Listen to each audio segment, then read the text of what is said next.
Alors, bonjour à tous. Vous m'entendez, l'équipe?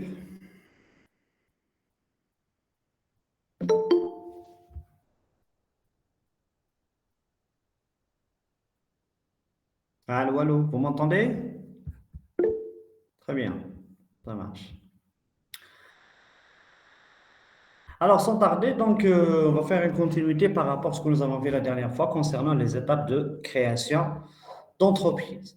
Donc, on est arrivé à cette étape, bien sûr, comment on va financer en quelque sorte notre projet. Donc là, c'est parmi les moyens de financement que nous avons présenté. Donc là, on en a parlé sur l'apport personnel, ça veut dire si on a vraiment les moyens pour financer notre projet, donc là, éventuellement, on pourra se faire directement, ou bien, généralement, c'est le cas d'ailleurs utilisé, c'est généralement c'est l'emprunt bancaire, ça veut dire c'est un mode de financement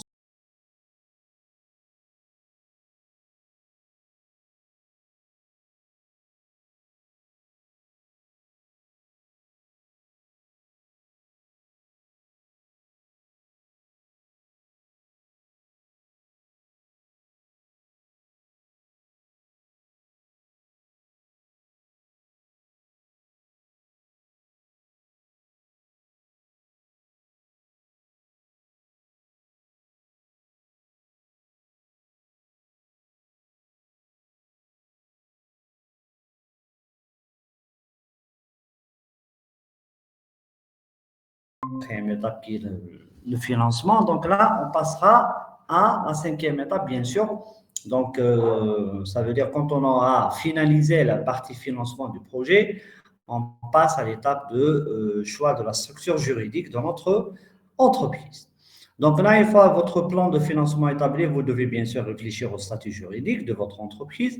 Ça veut dire là, le choix juridique aussi, il est très important. Ça veut dire comment on va le faire, quel est le choix le plus judicieux, le plat qui nous arrange, le plan ou bien le choix qui répond réellement à notre besoin.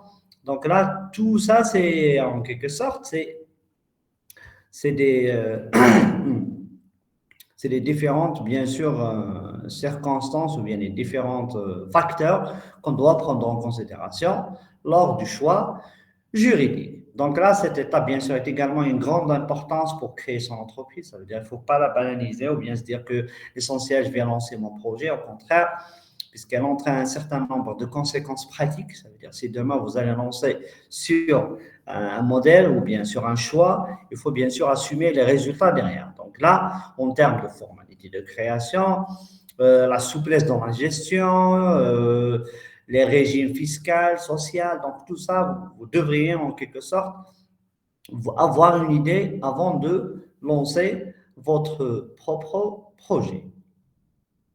Donc là, bien sûr, comme je l'ai dit tout à l'heure, donc là, c'est les différents formats juridiques. Ici en Algérie, il y a ce qu'on appelle le CNRC, le Centre national des registres de commerce. Donc là, vous pouvez consulter en quelque sorte cette entité ou bien cet établissement pour avoir plus d'idées, voire même sur leur site internet. Donc là, c'est ce qu'on appelle le CNRC. Centre national de registre de commerce. Centre national de registre de commerce.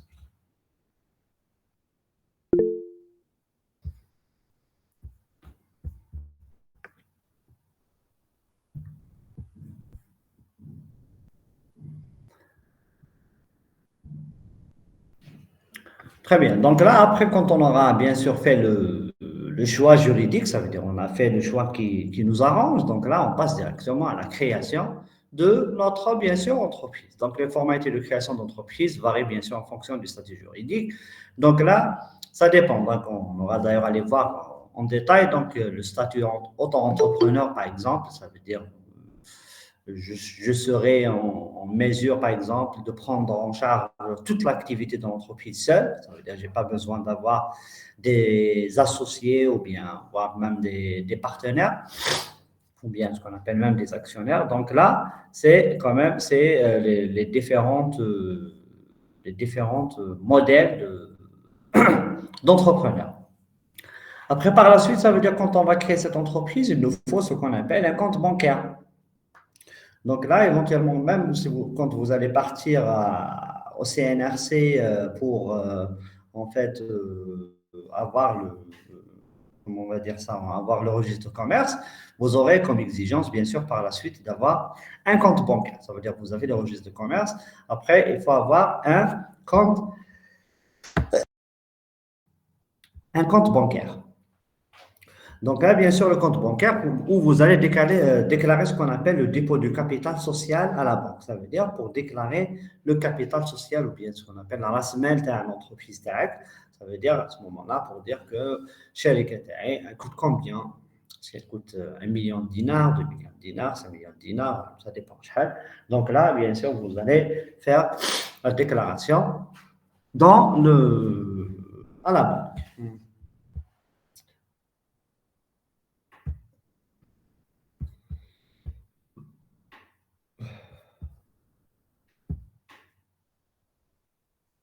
Très bien.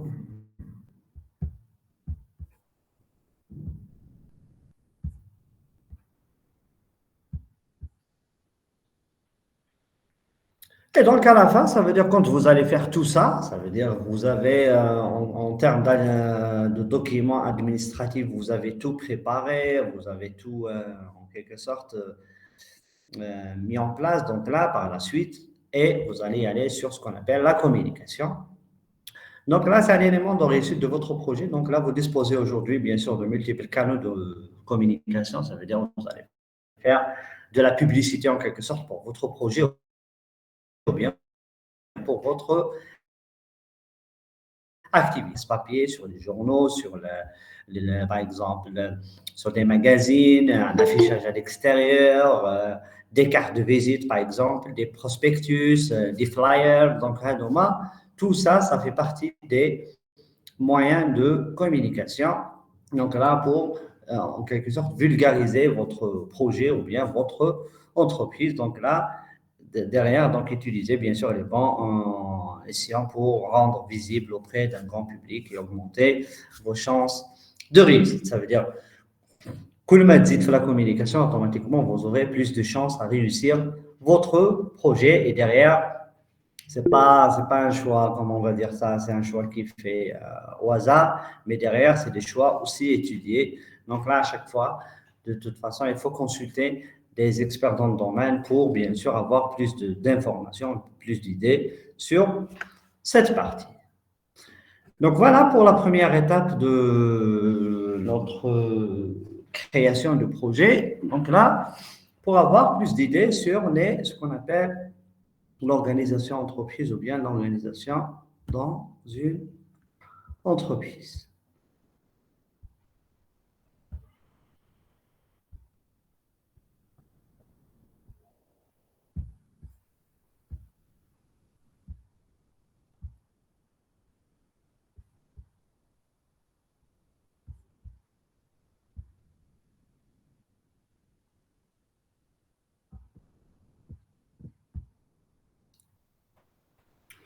Vous voyez l'écran?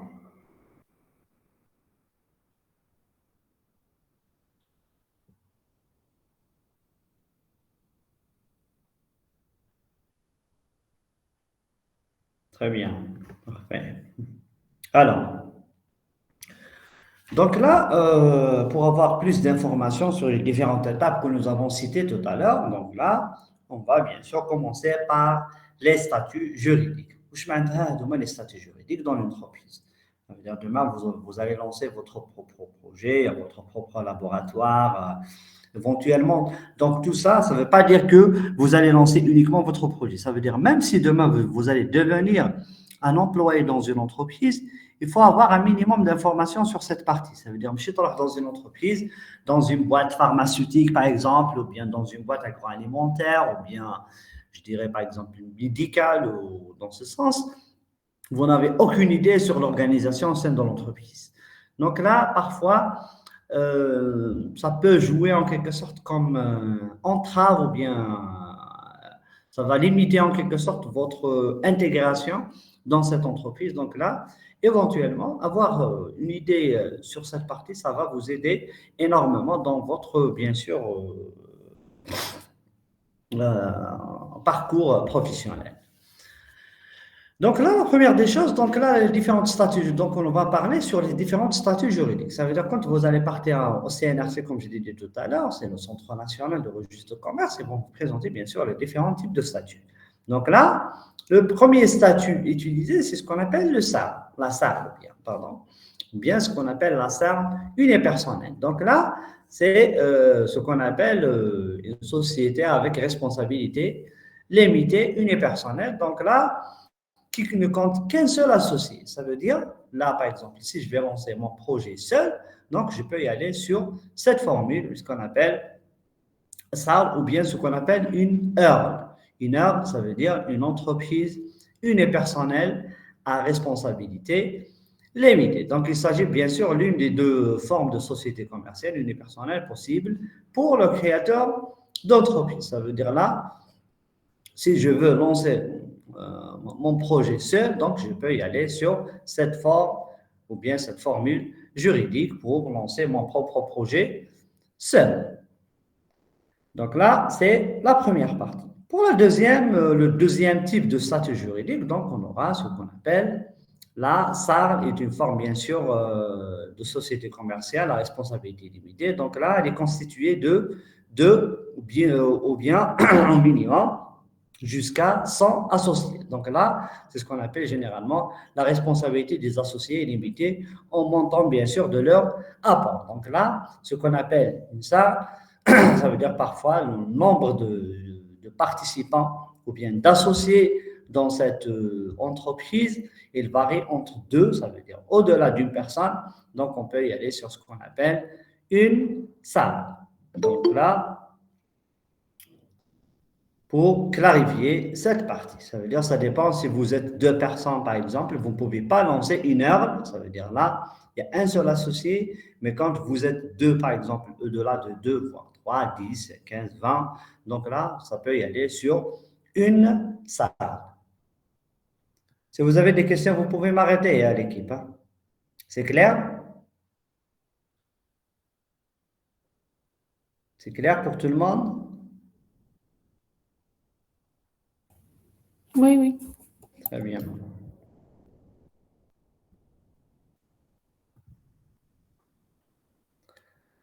La troisième forme juridique qui existe aussi, c'est ce qu'on appelle la SAS, ou bien ce qu'on appelle société par action simplifiée.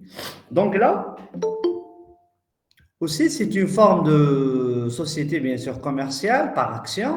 Donc, le statut juridique de la SAS, bien sûr, est très prise par les créateurs d'entreprises car elle présente plusieurs avantages. Généralement, pour les SAS, ou bien ce qu'on appelle les SPA, sociétés par action. Communément, ça veut dire on parle des sociétés par action. Donc, ce choix s'explique notamment par la flexibilité de cette forme de société qui permet d'organiser, bien sûr, le fonctionnement de l'entreprise avec beaucoup de liberté. Ça veut dire, contrairement aux deux premiers types de statut juridique, donc là, la forme SARL, elle a plus de flexibilité.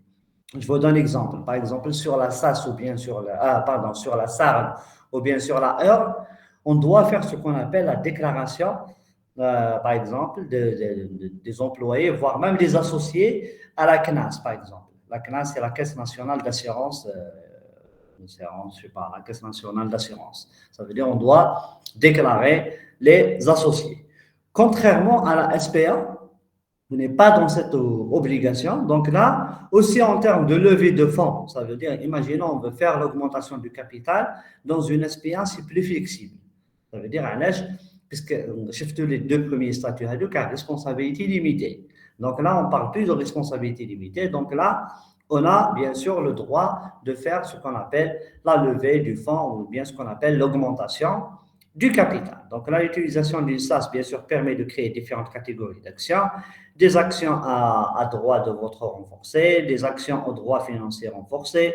Donc là, les différents, bien sûr, types d'actions. Le statut juridique de la SAS, caractérisé par sa souplesse et, bien sûr, et les risques limités qui procure bien sûr aux associés de la société d'un point de vue social. Les dirigeants de la société sont affiliés au régime général de la sécurité sociale. Les associés, qu'ils soient dirigeants majoritaires ou non, peuvent percevoir des dividendes qui ne sont pas assujettis à la cotisation sociale. Ça veut dire là, si on est dans une SPA, la SAS, Société par Action, nous avons fait rentrer des actionnaires. Imaginons, je vais prendre Agda au choix. Il y a mademoiselle Madawi, Kebesh, Ounissa et Sarah Lazara. Vous êtes là, les quatre? Oui, monsieur. Très bien. Imaginons, vous allez lancer votre propre projet. Par exemple, vous allez lancer votre, bon, que ce soit dans le domaine ou bien hors domaine, ça c'est pas important. Donc là, imaginons, vous allez créer un centre de formation, par exemple. Un centre de formation. Donc là, il y a les quatre associés. Donc là, les quatre associés, ils peuvent y aller sur cette forme juridique de SPA. Donc là, qu'est-ce qu'ils vont faire? Ils vont présenter, par exemple, qui m'appelle par exemple, dans des plateformes ou bien, par exemple, avec des connaissances dans ce projet. Et donc là, chaque personne qui veut participer dans le projet, bien sûr, ils ont fait l'estimation du projet. Ça veut dire le projet, imaginons, ça va nous coûter 1 milliard. Sur les 1 milliard, donc ils vont présenter ça sous forme d'action. Ça veut dire l'asma qui m'appelle l'arabia. Donc là, qu'est-ce qu'ils vont faire? Ils vont en quelque sorte mesurer, comment on va dire ça, le prix en quelque sorte de l'action. Et ils vont dire, par exemple, on va créer 10 000 actions ou bien 100 000 actions. Sur les 100 000 actions, donc chaque action va coûter, par exemple, 200 dinars. 200 dinars, donc c'est l'équivalent en quelque sorte du 1 milliard ou bien de l'équivalent du capital d'entreprise. Ensuite, qu'est-ce qu'ils vont faire? Donc là, ils vont les présenter à la famille, les amis, les collègues, les proches. Donc là, ils vont faire bien sûr les différents moyens de communication pour dire voilà notre projet, voilà ce qu'il nous faut. Et derrière, ça veut dire, moi là, par exemple, si je vois que le projet est intéressant, je peux acheter par exemple ma valise. Je vais acheter par exemple 1000 actions. 1000 actions avec 200 dinars. Donc, je vais participer dans le capital d'entreprise avec par exemple 200 000 dinars.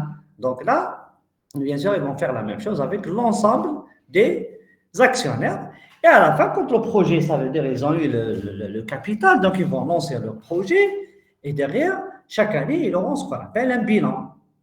Et donc là, quand ils auront le bilan, à la fin de l'année, donc, on aura ce qu'on appelle les dividendes. Ça veut dire, هذيك الفايدة هذيك اللي نقولها يتقسموها بين les actionnaires, bien sûr, tout dépend chacun avec le pourcentage de participation dans le fonds ou bien dans le capital d'entreprise. C'est clair?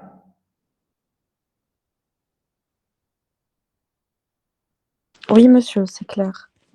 Très bien.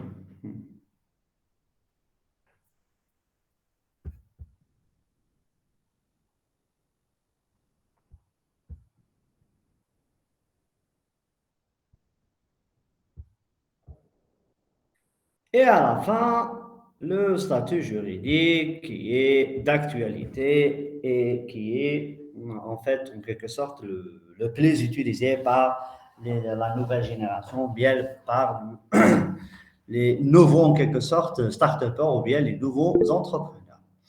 Il y a le statut juridique, ce qu'on appelle une start-up, bien ce qu'on appelle une jeune entreprise innovante. Qu'est-ce que vous entendez parler de...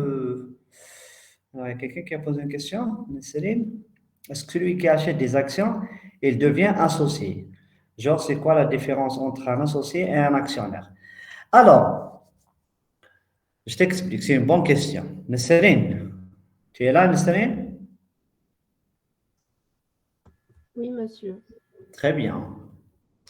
Alors, Céline, par rapport à l'achat des actions. Donc, généralement, dans une salle, par exemple, une salle, on a le deuxième type de statut juridique. Une salle, généralement, l'associé, c'est quelqu'un qui participe dans le fond et qui a le pouvoir décisionnel. Ça veut dire, c'est un associé, ça veut dire, il participe et il travaille en quelque sorte dans l'entreprise. Par contre, un actionnaire, ça peut être quelqu'un qui va mettre de l'argent, mais derrière, il n'a aucun pouvoir décisionnel dans l'entreprise.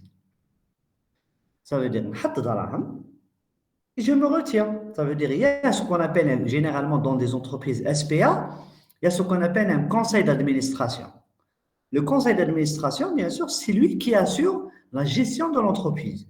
Moi, en tant qu'actionnaire, je n'ai pas le droit de, par exemple, à part dans un cas généralement exceptionnel, oui, je fais partie du conseil d'administration, puisqu'elle est chez une entreprise, par exemple, ça, elle peut avoir jusqu'à 1000, 2000 actionnaires. Donc là, on ne peut pas les faire participer tout le monde dans la gestion d'entreprise. Généralement, Monsieur, s'il vous oui, plaît, bien sûr. est-ce que c'est plus intéressant d'être actionnaire ou bien associé?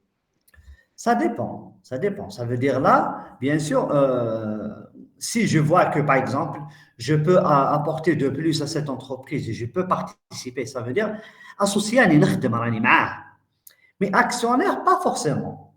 Moi, actuellement, je suis actionnaire dans une société, mais je n'ai aucune idée sur cette société, comment ça fonctionne.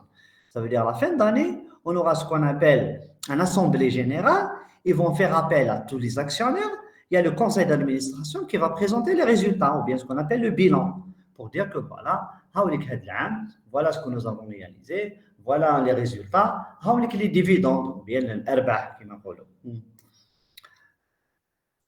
C'est D'accord, clair, donc hein, être Friel? actionnaire, c'est juste, Aoud? par exemple, une entrée d'argent. Nesrine. Oui, monsieur, c'est clair, merci. Nesrine Husseini. Bien, Friel, je sais pas, il y a un problème de connexion, quoi. Donc là, généralement, dans un cas pareil, ça veut dire un actionnaire, pas forcément, c'est quelqu'un qui fait partie de l'entreprise. Ça veut dire, généralement, je crois que comme dans une SPA, l'entreprise, elle va nommer ce qu'on appelle un conseil d'administration, qui est composé d'un président, d'ailleurs, on va les voir par la suite, un président du conseil, par exemple, et derrière, il y a les actionnaires. Généralement, je connais comme le conseil d'administration, ils connaissent les actionnaires majoritaires. Puisqu'allez, dans une société, par exemple, n'importe comme je suis actionnaire dans une société, mais je suis un actionnaire minoritaire, un bench par rapport aux actionnaires majoritaires. Donc là, ça veut dire je ne peux pas avoir le droit, qui m'a aussi, par exemple, 1 milliard ou 50 millions, ce n'est pas la même chose. Ça veut dire le pouvoir décisionnel au point, par rapport à la personne qui a mais plus d'argent, ça veut dire où elle est décédée. C'est lui qui a le pouvoir de décisionnel. Bien sûr, derrière, dans l'intérêt de l'entreprise. Hein, ça ne veut pas dire pouvoir décisionnel pour dire qu'il travaille comme il veut. Au contraire, donc là, bien sûr, il faut avoir cette entité en quelque sorte, ou bien cette responsabilité pour bien sûr faire le bon choix. C'est clair? Oui, monsieur.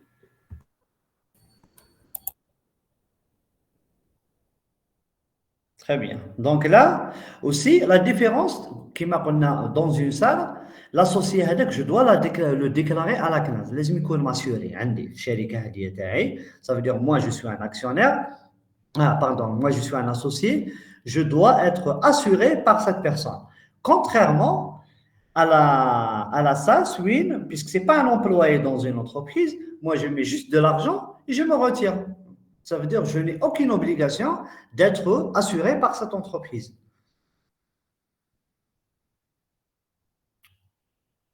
L'employé auprès de la CNAS, est-ce que les employés de la SAS peuvent travailler? Non, ce ne pas des employés. La SAS, les des employés bien sûr, il faut qu'ils soient assurés, heureusement d'ailleurs. Par contre, ceux qui ne sont pas dans cette société, ça veut dire qu'il met de l'argent, il va se retirer. Il y a des gens qui sont des actionnaires dans des sociétés partout dans le monde. نقدر نكون انا هنا في الجزائر نقدر نكون actionnaire dans une société par exemple ou dans une entreprise aux États-Unis ou là en Europe ou là en Asie ou là ça veut dire là une SPA n'exige pas être employé dans cette entreprise. Ça veut dire tu mets de l'argent, ce qu'on appelle, vous connaissez la bourse d'Alger en quelque sorte. en fait, la bourse en général. Bon, malgré que la bourse d'Alger, je crois que mais la bourse en général, c'est quoi? On peut y aller à la bourse pour acheter des actions des entreprises. Quand on regarde la bourse, tu as des entreprises ailleurs où ça fonctionne très bien. Dans le CAC 40, par exemple, la Nasdaq en Europe, ou là, c'est des bourses qui fonctionnent très bien.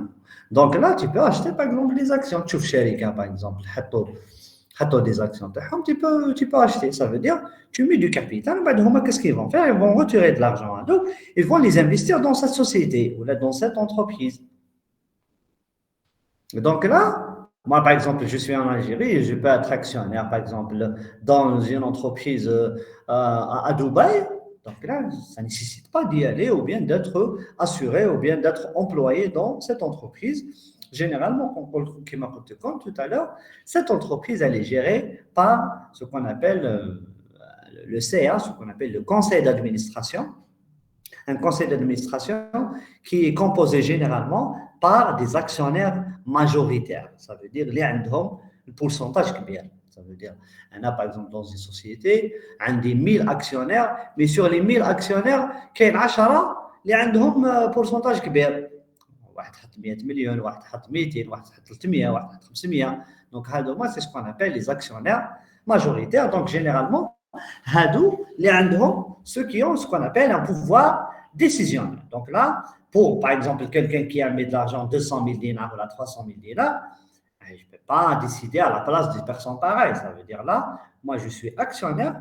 Derrière, ça veut dire un échec معاهم في الربح والخسارة. Ça veut dire si l'entreprise a dégagé en quelque sorte des dividendes, donc là, je peux gagner de l'argent. Dans le cas contraire, donc je peux rien faire. Ça veut dire ça veut dire je peux pas avoir plus.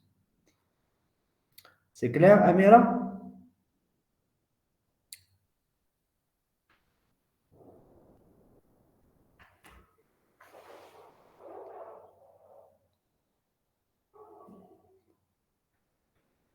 Très bien. Alors, qui m'a dit la dernière forme ou bien la forme qui est d'actualité. Donc là, c'est la start-up, ou bien ce qu'on appelle une jeune entreprise innovante. Donc là, généralement, c'est quoi une start-up?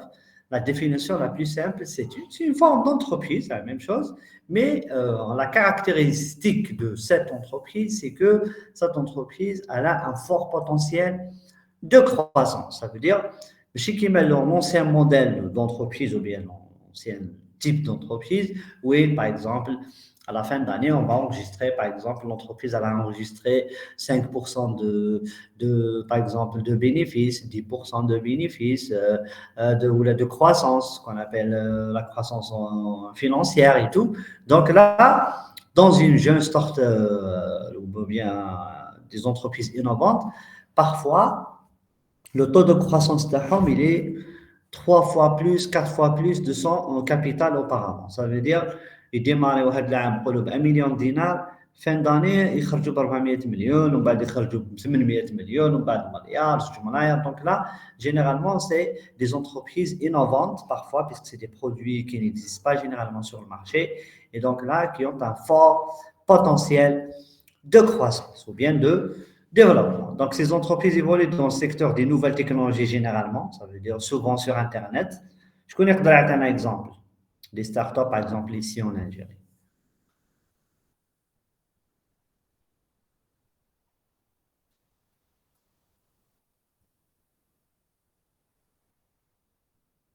Très bien. ISR, par exemple, très bien, c'est un bon exemple.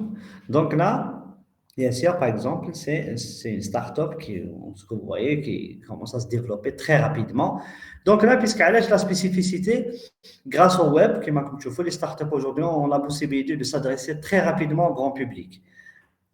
Contrairement aux anciens moyens de communication وين لازم دير دي فلاير دير في لي جورنو ومن بعد كاين الناس اللي تقرا لي جورنو كاين اللي ما تقراش كاين اللي باغ اكزومبل يشوف واسمو يشوف لا تيلي كاين اللي ما يشوفش كاين اللي ça dépend ça veut dire les flyers هادو كي تو دونك لا la spécificité par rapport à l'internet qui comme tu vois dans le cas pratiquement tout le monde a accès à internet et du coup donc là l'accès au grand public, il est très rapide. Ça veut dire, كيما كنت تشوفوا دركا تشوف فيديو باغ اكزومبل sur يوتيوب تخرج لك لا بوبليسيتي تاع اسمه تاع ياسير ولا تاع ايتش ولا تاع جيميا ولا دونك لا هادوما سي دي entreprises ou bien des startups qui se développent très rapidement bien sûr ils ont accès au grand public rapidement.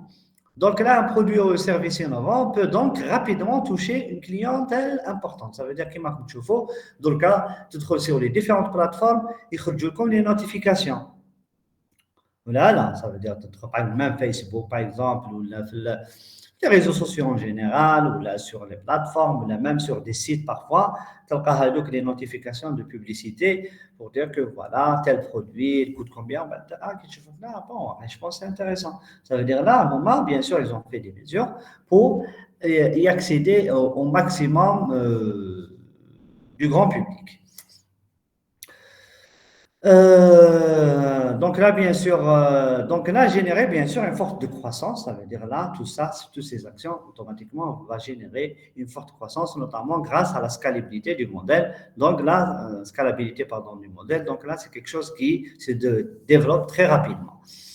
Donc, celui-ci vous explique qu'une startup puis vous informe à propos de toutes les particularités attachées à cette catégorie d'entreprise bien particulière.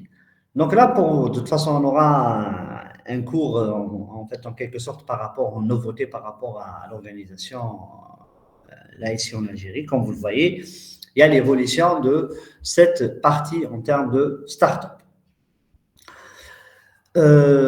Donc, comme vous le savez, il y a tout un ministère qui gère, en fait, tout ce qui est start-up et ce qu'on appelle incubateur.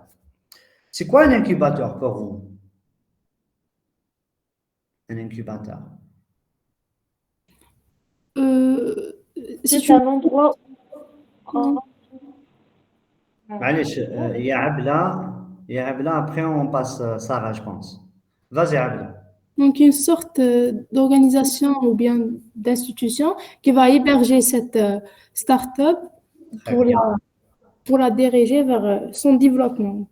Très bien. Parfait. Zid, Sarah? Sarah, tu veux dire quoi? C'est ça, c'est ce que j'allais dire, c'est correct. Très bien, très bien. Donc là, comme elle a dit Sarah et Medawi, donc là, l'incubateur qui m'a coûté Fodorka, d'ailleurs cette année, avec l'arrivée du nouveau ministre, Hadaya, vraiment à l'enseignement supérieur, c'est quelqu'un qui est très impliqué sur cette partie. Donc là, comme vous le savez, d'ailleurs, il était à l'université de Msila, il était le recteur dans cette université. Et cette université, elle a très bien développé, en quelque sorte, cette notion de start-up. Et d'ailleurs, ils ont eu même des prix à l'international par rapport à la création de pas mal d'entreprises par, bien sûr, des étudiants qui maintenant, notamment, c'est des étudiants de fin de cycle. Donc là, l'opportunité pour cette année, je ne sais pas si vous avez entendu parler par le label Startup. كيفاش اسمها بالعربية انجليزي ما عرفت لي enfin l'essentiel le label startup تعرفه سمعتوا به ولا jamais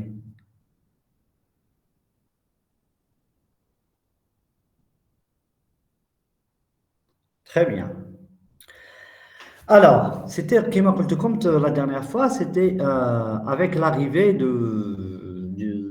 ou la création du ministre des startups et des incubateurs. Donc là, c'est en 2019 d'ailleurs.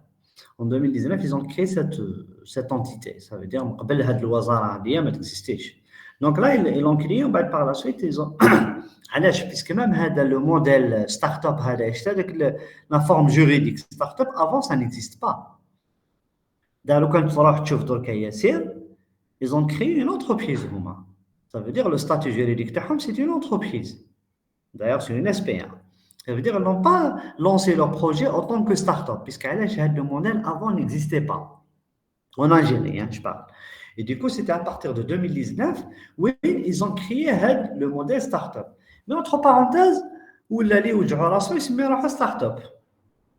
Et du coup, c'est. Par exemple, moi, par exemple, puisque derrière, pour les start-up, il y a des avantages.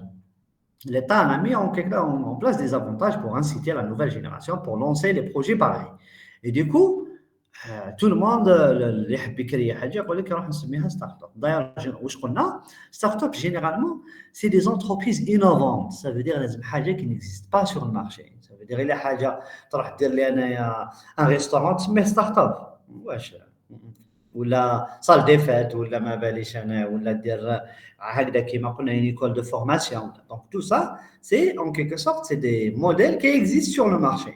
Donc là généralement pour la start-up, on parle parfois des entreprises innovantes. Ça veut dire qu'on va créer quelque chose qui n'existe pas sur le marché et du coup, on peut y aller sur ce qu'on appelle cette forme juridique. Mais chez Kimal Khoren, par exemple, c'est le choix, il revient à l'entrepreneur. Ça veut dire lancer par exemple une heure ou une SAS ou une SARL. Ça veut dire le choix, il devient à Madawi ou la Sara.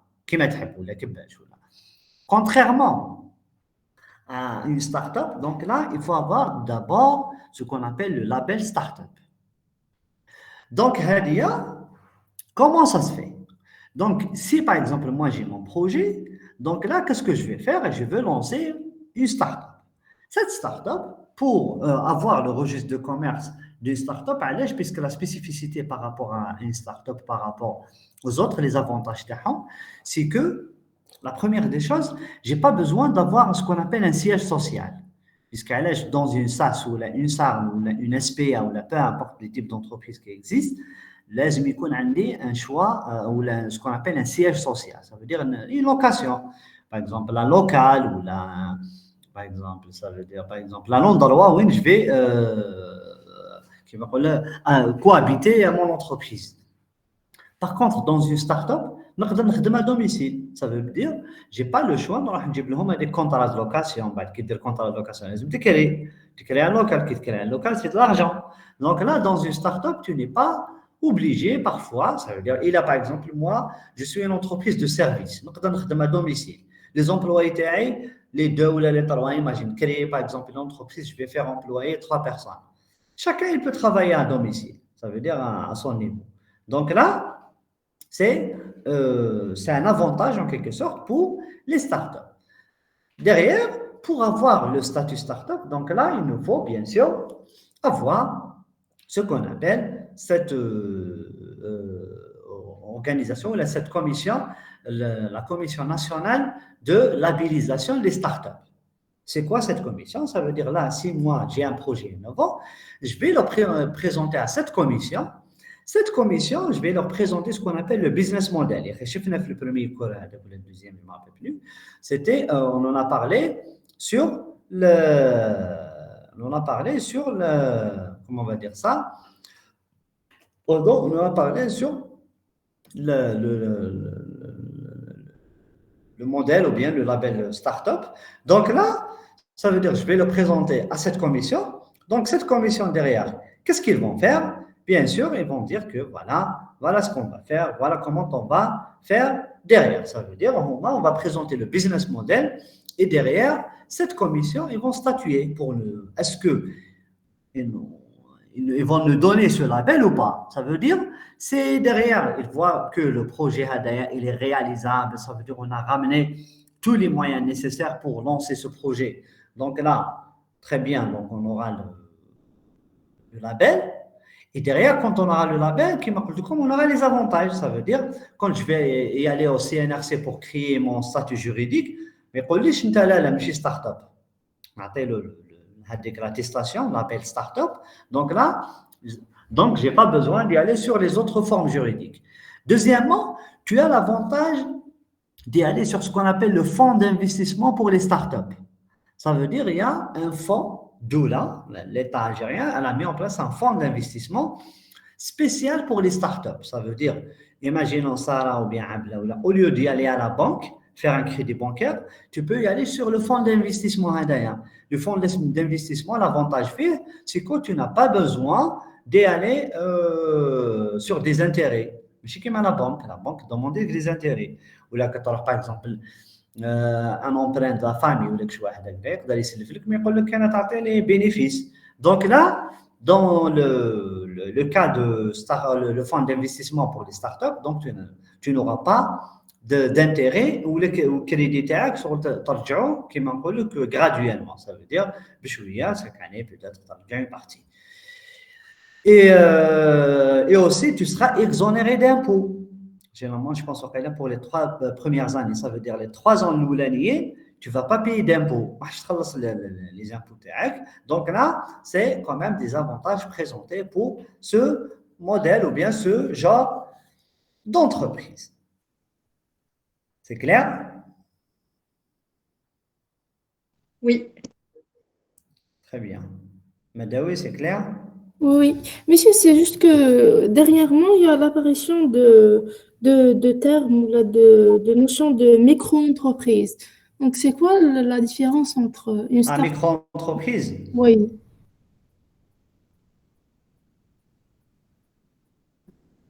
Madawi, oui, tu as parlé de? micro-entreprise. Tu peux reprendre Madawi? Je parlais de micro-entreprise. Genre, c'est quoi la différence entre une micro-entreprise et une J'en ai start-up? perdu, je pense. Tu peux écrire sinon, il n'y a pas de Oui. souci. Micro-entreprise, elle a parlé, je pense. Donc, Hadia, généralement, les micros et les entreprises, ce qu'on appelle petites, moyennes et grandes entreprises, on va les voir d'ailleurs par la suite. Je pense, le cours prochain, on aura à voir cette partie. Là, c'est par rapport à la taille d'entreprise. Donc, généralement, qui met les anciens modèles en SEG, en GEM et tout. Donc, c'est les différents moyens de financement qui ont été bien sûr présentés par l'État pour les jeunes, pour bien sûr lancer leur propre projet. Lancer, par exemple, tu te dis bien sûr que c'est la même chose. Pratiquement la même chose. Où la différence, c'est que le mec, tu as le choix de. Ce n'est pas une start-up. Donc, mais chez une start-up, l'enseigne, généralement, est destiné pour les entrepreneurs. Ça veut dire quelqu'un qui a un projet prometteur. Il peut, par exemple, il va investir. Donc, ils vont lui accorder, bien sûr, un crédit bancaire pour avoir, investir dans exactement les micro-entreprises.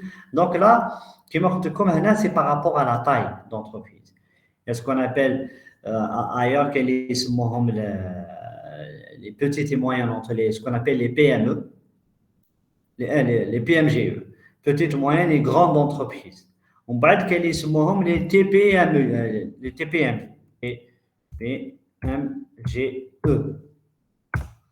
Les TPMGE, c'est les tout petites entreprises, les petites entreprises, les moyennes entreprises et les grandes entreprises. Donc, c'est les différentes appellations. On va voir par la suite, elle est basée sur quoi. Donc là, on va le voir dans les cours prochains.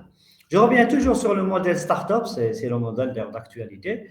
Comme vous le savez, d'ailleurs, cette année, il y avait la création d'incubateurs à l'université, par exemple, à l'université Bebzouane. Quel incubateur, là, c'est maintenant bien.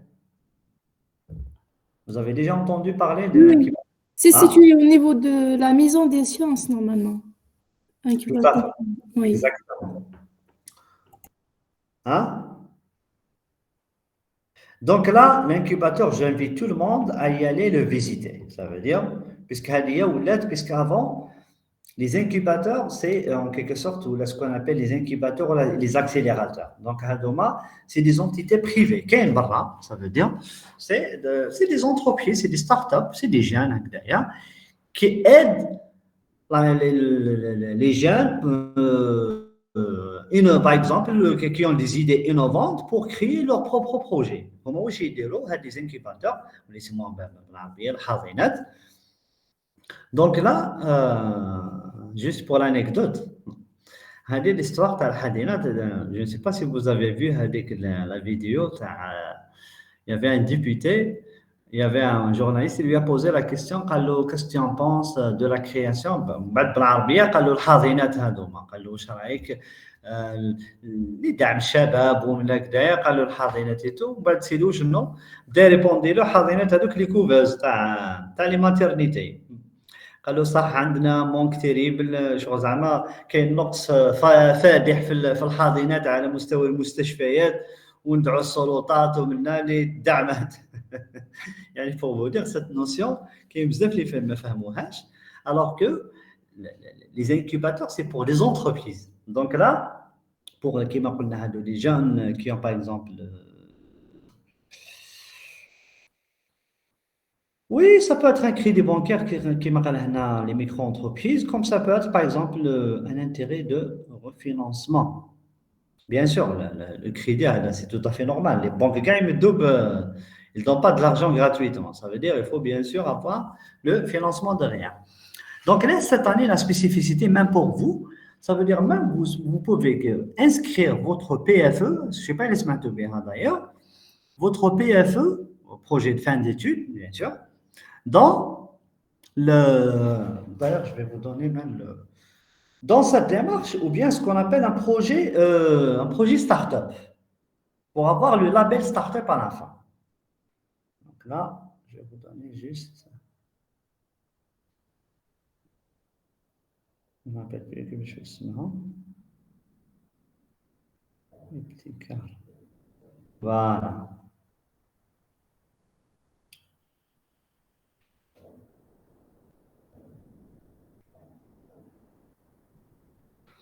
Donc là, je ne sais pas si je peux partager avec vous d'ailleurs l'écran. Donc vous le voyez l'équipe?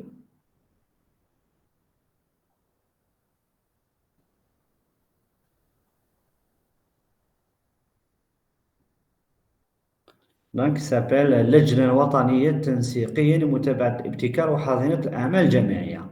Donc là, c'est quelque chose qui a été créé cette année, qui marque avec l'arrivée du nouveau ministre. Donc là,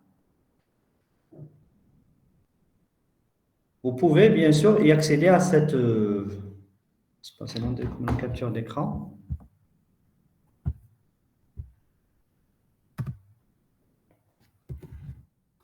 Donc, j'invite tout le monde à y accéder pour, bien sûr,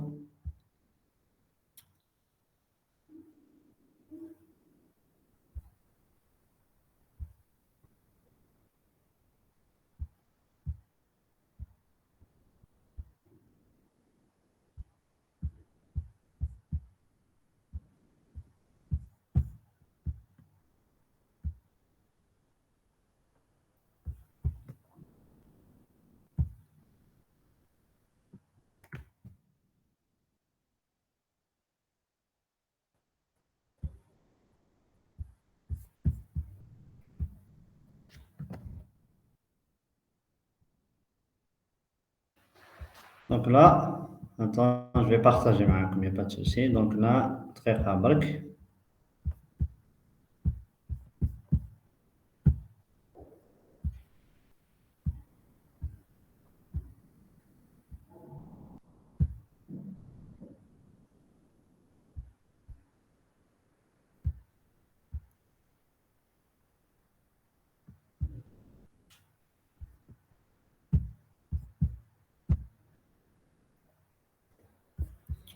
Vous voyez l'écran, l'équipe?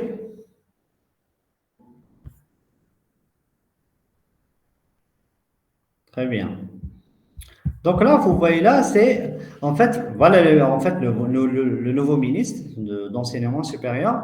Donc ça, cette entité, elle a été créée récemment, les jeunes Rotanais Tensirine Moutabat Ibtikar Wahadat Amal Jamai. Ça veut dire là, c'est devenu quelque chose qui est obligatoire pour toutes les universités. Ça veut dire chaque université, elle doit créer en quelque sorte ces incubateurs. Donc là, comme tu vois là, par exemple, صدور القرار الوزاري المشترك الذي يتضمن انشاء مسرح مشتركه للبحث تسمى الحاضنه داروا هاد لي زيكول باغ اكزومبل اللي ما كانوش عندهم دونك هاوليك تاع لونيفرسيتي دو باب الزوار اللي في بارتي دونك جامعه هواري بومدين للعلوم والتكنولوجيا دونك là c'est l'incubateur qui a été créé par un décret ministériel, vous pouvez même le consulter donc là sur le site. Donc là bien sûr donc là, vous pouvez... Bon. Donc, l'essentiel, vous pouvez consulter la plateforme pour avoir plus d'idées sur les avantages de créer le statut juridique. Ça veut dire quels sont les avantages par rapport, bien sûr, à la création de cette entité. Donc là, je sais pas.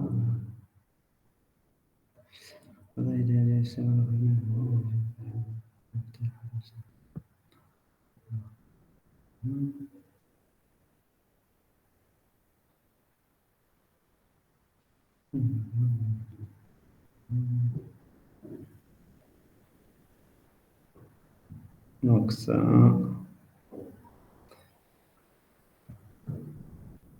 Donc l'essentiel, d'ailleurs, Ousmane a été nommé récemment, hein, ça veut dire un mois. Là. Donc là, avant, pour faire de l'incubation de votre projet, les à l'extérieur, ça veut dire des incubateurs en quelque sorte, on va dire, entre parenthèses, privés. Contrairement à cette année, oui, vous pouvez en quelque sorte le faire localement. Ça veut dire, il y a comment on va dire ça, il y a si au niveau de l'université, vous pouvez faire incuber votre projet. Donc là, à la fin, vous pouvez même y avoir ce qu'on appelle le statut, même pour le projet fin d'études. Hein. Ça veut dire si vous allez, par exemple, lancer un projet innovant, quelque chose peut-être, par exemple, dans la science, par exemple, ou bien, par exemple, dans tout ce qui est vulgarisation des moyens, par exemple, de transport, par exemple, ou là, peu importe, ça veut dire le projet TACOM, oui, notamment comme le BF TACOM, si vous voyez qu'il y a quelque chose de nouveau que vous allez aborder, éventuellement, ça peut avoir le statut start-up. Allez. Je pense qu'on est arrivé à terme pour aujourd'hui. Si vous avez des questions, n'hésitez pas à les poser. Donc, puisqu'il y a l'autre équipe qui m'attend sur je pense à 9h30. Donc, des questions, l'équipe? Vous avez des questions? Donc, je vous invite à consulter Hadlousmo avec bien sûr le décret qui a été nommé et en même temps l'incubateur au niveau de l'université pour avoir plus d'idées sur le fonctionnement. Ça veut dire, moi, sincèrement, je vois que c'est quelque chose qui va vous servir énormément, que ce soit dans PF et TACOM, voire même juste après. Donc là, c'est quelque chose qui est très bénéfique pour vous. Ça veut dire qu'il faut toujours penser loin, penser grand. Ça veut dire qu'il ne faut pas y rester et me dire que voilà, c'est quoi l'entrepreneuriat, c'est quoi au contraire. Là, c'est l'occasion pour vous, c'est l'opportunité qui se présente, il faut la saisir, il faut penser grand. Ça veut dire là, comme je vous ai dit la dernière fois, vous êtes des créateurs d'emplois et non pas des chercheurs d'emplois. Ça veut dire là, vous avez tous les moyens, toutes les capacités derrière pour lancer éventuellement des projets pareils et donc la balle, elle est chez vous. Très bien, merci à vous, merci tout le monde. Donc, samedi prochain, Inch'Allah. De toute façon, en parallèle, juste un point, je voulais juste la clarifier. Par rapport aux exposés et à l'examen, de toute façon, je vais voir ça avec l'université, avec le département. Donc là, en parallèle, de toute façon, peut-être dans quelques jours, on va lancer les projets. Ça veut dire il faut se partager en sous-groupes. Généralement, vous pouvez avoir, par exemple, dans chaque section ou bien dans chaque groupe, on aura 2 groupes. Ça veut dire ce qu'on appelle 2 sous-groupes. Donc là, pour chaque sous-groupe, il va travailler sur un projet innovant et ils vont faire ce qu'on appelle le business model. Donc, on va bien sûr le détailler par la suite. Après l'examen final, on verra ce qu'on va faire un examen ou bien on va se limiter uniquement sur les exposés. Très bien, merci à vous. Donc là, à la semaine prochaine, Inch'Allah. Merci. Allez, au revoir.